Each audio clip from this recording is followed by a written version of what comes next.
శక్తి చేత నింపబడినటువంటి వారు, పరిశుద్ధాత్మ అనే వ్యక్తి చేత నింపబడి ఆ వ్యక్తి చేత నడిపింపబడుతున్నటువంటి వారు ఏ హడావిడి చెయ్యరు. ఆమె చెప్పాలి.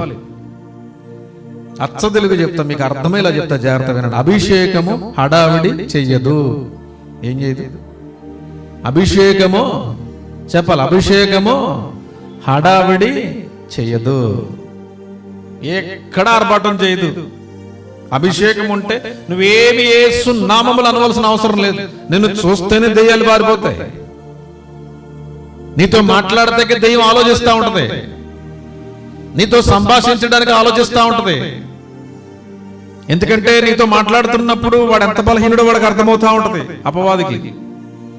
అపవాది చేత, అపవాది శక్తుల చేత నింపబడుతున్నటువంటి వారు నీతో మాట్లాడుతున్నప్పుడు వాళ్ళకి అర్థమవుతుంది, వీడు ఈ వ్యక్తిలో దేవుని శక్తి ఉంది, ఈ వ్యక్తితో ఎక్కువ మనం